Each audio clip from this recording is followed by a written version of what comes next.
Hello mga Dabarkads, mga kapwa ko FW, mga kababayan. Ito nga, malapit na ngayon laban ng ating pambansang kamao na si Manny Pacquiao sa July 20. Dito sa video ko nito ngayon, share ko sa inyo yung mga nakalaban ni Manny Pacquiao. Yung mga pinatumba ni Manny Pacquiao, mga tinalo ni Manny Pacquiao sa unanimous decision, mga pinahirapan ni Manny Pacquiao sa kanyang huling laban. At ang kanilang mga prediction dito sa laban ni Manny Pacquiao against Truman. Ito mga napaka-credible na prediction ito sapagkat natikman nila ang bilis, ang lakas, ang bagsik ng mga kamao ni Manny Pacquiao. So ito mga Dabarkads, isa-isahin natin ang mga boxing prediction ng mga nakalaban ng ating pambansang kamao. Ito mga Dabarkads, isa-isahin na natin ang mga prediction ng mga dating nakalaban ng ating pambansang kamao na si Manny Pacquiao. Unang-una, si Eric Morales. Sino ba itong si Eric Morales? Kung matatandaan nyo, nagkaroon sila ng trilogy ng ating pambansang kamao na kung saan tinalo ni Eric Morales si Manny Pacquiao sa unang laban. Pero tinalo naman ni Manny Pacquiao si Eric Morales ng pangalawa at pangatlong laban. Napakaganda ng mga laban na ito, mga Dabarkads. Para sa akin, isa ito sa mga most exciting fights ng ating pambansang kamao, na kung saan pinakita rito ni Manny Pacquiao ang kanyang hand speed, ang kanyang footwork, ang bagsik ng kanyang left arm o left hand, at ang tinuro sa kanya ni Freddie Roach na right hook, na kung saan talagang inihanda niya na ito particular sa laban na ito. Mga Dabarkas, nabasa ko sa isang article na kung saan na-interview itong si Eric Morales at naitanong sa kanya, sa labang Pacquiao-Turman, ano ang palagay mo, ano ang iyong prediction? Sinabi ni Eric Morales na patutumbahin ni Manny Pacquiao itong si Kid Turman sa ikasampung laban. Manny will probably knock Turman out in the 10th round. Iyan po ang sinabi sa kanya sa pamamagitan po ng kanyang anak. Alam po naman natin na itong si Eric Morales, hindi siya marunong magsalita ng English, pero yung anak po niya mismo ang ginawa niyang interpreter para sabihin na patutumbahin ni Manny Pacquiao itong si Kid Turman sa 10th round. Sa isang tao o sa isang boksingero na nakalaban ang ating pambansang kamao ng 3 beses, palagay ko naman na napakagandang reference o napaka-credible na reference na kung saan makakapagbigay ng napakagandang prediction. Iyan po, sinabi niya na tutambay itong si Kid Turman sa ika-10th round. So pumunta po tayo sa susunod. So sa laban pong ito, ang pinipik po na mananalo ni Eric Morales is si Manny Pacquiao. Chichikan ko na po ito. So dumako po tayo sa pangalawa. Amir Khan. Sinabi niya, it's hard to say, but I just feel Manny would have too much for him. Iyan po. Sa wika pong Tagalog, sa palagay niya na itong si Manny Pacquiao ay marami pong kargada o marami pong nakalaan para rito kay Kid Turman. At hindi kakayanin ni Kid Turman at tatalunin ni Manny Pacquiao itong si Kid Turman sa kanilang laban. Sino ba itong si Amir Khan? Ito ang matandang kaibigan o old friend ni Manny Pacquiao na naging sparring din niya nung itong si Amir Khan ay nasa pangangalaga pa ni Freddie Roach. Actually, itong si American, sasabihin ko na sa inyo mga Dabarkads, sinabi niya sa isang interview, sa labang Kid Turman at Manny Pacquiao, kung sino man ang mananalo at kung sakasakaling ang mananalo, ito ang kanyang inaabangan mga Dabarkads. At kung ang sakaling mananalo ay si Manny Pacquiao, gusto niyang hamunin itong si Manny Pacquiao sa isang laban at gaganapin sa Saudi Arabia. Yan po ang balak ni American. Noon pa man po, ay atat na itong si American na makalaban ng ating pambansang kamao. Ngunit dahil sa isang kaibigan at hindi naman magiging exciting na laban, ayaw itong patulan ng mga handler ni Manny Pacquiao. Kaya hanggang ngayon, nangangarap pa rin itong si American na makalaban ng ating pambansang kamao. Sinabi niya na pagdating sa experience, sa bilis ng kamay, sa talas ng mata, at sa galing ng pagsuntok ng ating pambansang kamao, sinabi niya mismo sa kanyang interview na it will be an easy fight for Manny Pacquiao. Ito daw po ay isang napakadaling laban o easy-easy lang na laban sa ating pambansang kamao kontra kay Kit Thurman. At katulad ng sinabi ko, gustong makalaban ni American itong si Manny Pacquiao kung sakaling mananalo kay Kit Thurman. So yan po ang prediction ni American. Mananalo po rito ang ating pambansang kamao at ito'y isang magiging napakadaling laban para sa ating pambansang kamao ng si Manny Pacquiao. Sumunod po, Bam Bam Rios. Siguro naman po natatandaan nyo nung naglaban sila sa Macau na kung saan ay talagang binugbog ito ng ating pambansang kamao. Sinabi niya po rito, ito po sa screen, he said, when he fought Pacman in Macau in 2013, he was fighting 8 hands of Manny Pacquiao. Yan po ang sinabi niya sa isa sa mga interview. 8 kamay po ang sa tingin niyang sumusuntok sa kanya, sa bilis po ng pagsuntok sa kanya ng ating pambansang kamao. Imagine niyo po yan. Sa tingin niya, sa sobrang bilis ng ating pambansang kamao, 8 kamay na ang sumusuntok sa kanya.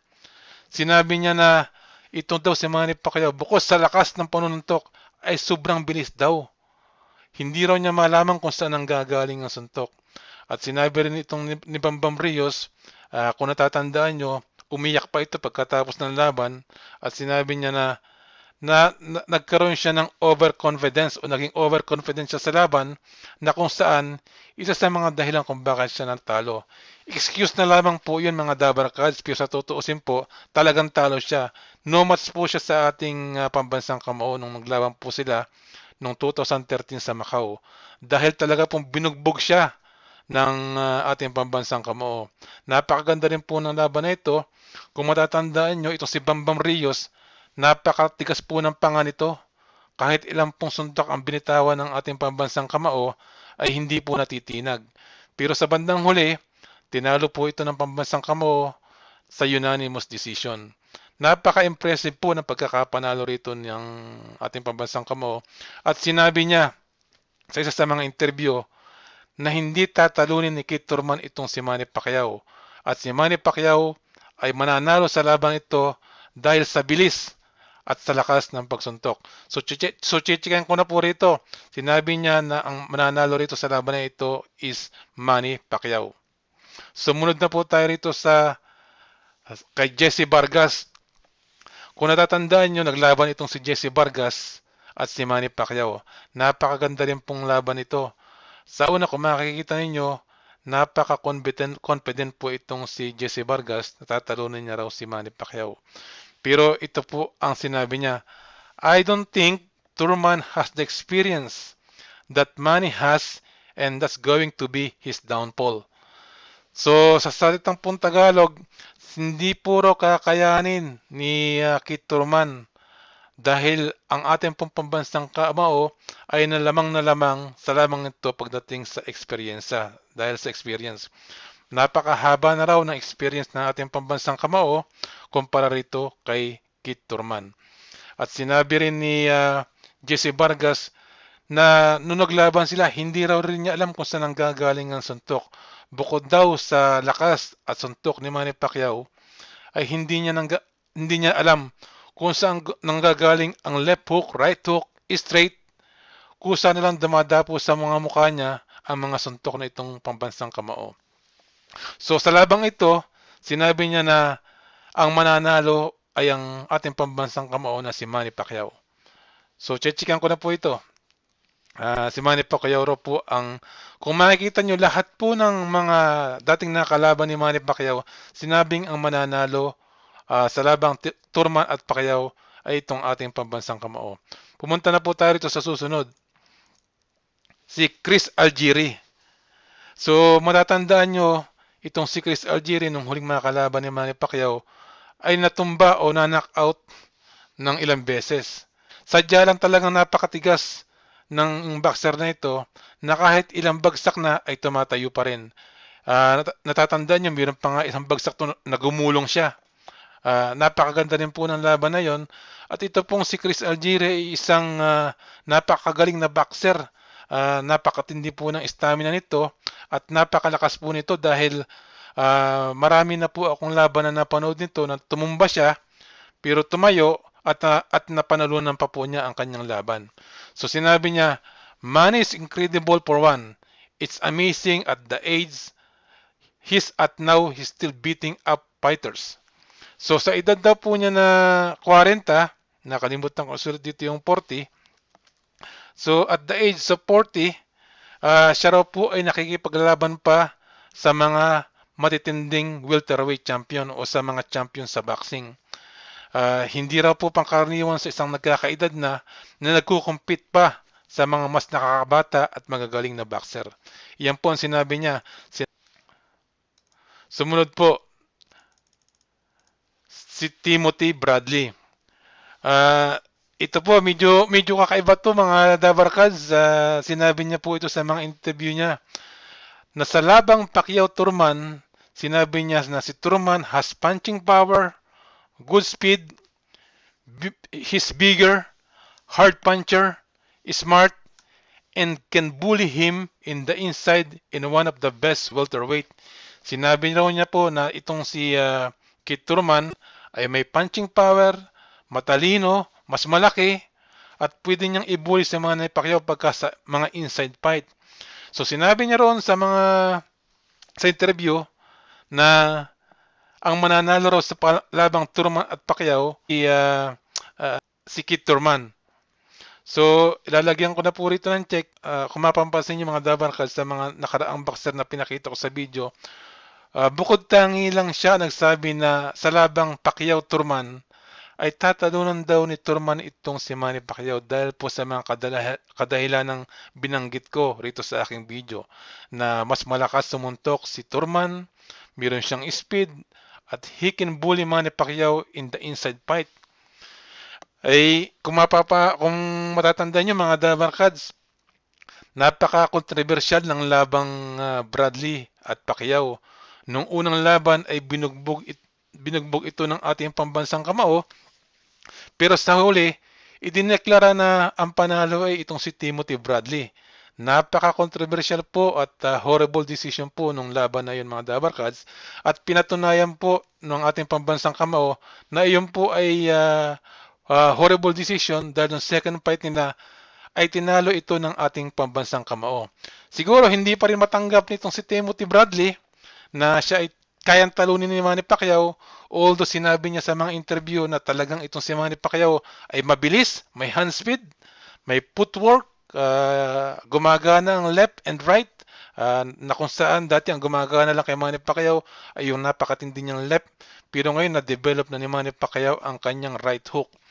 Sinabi po ni Bradley na ang mananalo sa labang ito ay si Turman. So, yan po mga Dabarkads ang mga prediction ng mga nakalaban ng ating pambansang kamao. Sa mga ipinakita ko po, sa sina Eric Morales, sinabi po na ang mananalo rito ay si Pacquiao. Kay Amir Khan, sinabi po na ang mananalo rito ay si Manny Pacquiao. Si Bambam Rios, na kung saan ay puro trash talking ang ginawa nung bago sila maglaban ni Manny Pacquiao. Pero sinabi niya rito na siguradong mananalo itong si Manny Pacquiao sa labang Pacquiao-Turman. Ganon din itong si Jesse Vargas. Itong si Jesse Vargas, nagagalingan ako rito pero sinabi niya na talagang pagdating daw sa experience, hindi raw kailanman mananalo itong si Kit Turman sa ating pambansang kamao. Ganon din si Chris Algieri, napakatindi ng bilib niya sa ating pambansang kamao at sinabi niya na hindi tatalunin ni Kit Turman itong si Manny Pacquiao. Bukod tangi, itong si Timothy Bradley ang nagsabi na ang mananalo sa labang ito ay si Kit Turman. So, subaybayan na lang po natin mga Dabarkads kung talagang tama po itong sinasabi ni Timothy Bradley. Pero po kung ako ang tatanungin nyo sa mga oras na ito sa nakikita kong training ng ating pambansang kamao, babagsak po itong magbibigay na po ako ng sarili kong prediksyon. Babagsak po itong si Kit Turman sa 3rd or 4th round. Yan po ang aking prediction, mga Dabarkads. Pababagsakin po ito. Magtatapos po ito, mga Dabarkads. Ito po ang prediction ko. Magtatapos po itong labang ito sa knockout at pababagsakin ni Manny Pacquiao itong si Kit Turman. Yan po, mga Dabarkads, ang mga prediction ng mga boxer na nakalaban ng ating pambansang kamao. Kung nagustuhan nyo po ang video, paki-comment nyo po, paki-like, at kung pwede po, mag-subscribe na rin po kayo. Maraming salamat po. Ipagdasal po natin na manalo ang ating pambansang kamao na makapagbigay na naman po siya ng karangalan sa ating bansa. Salamat po sa panonood.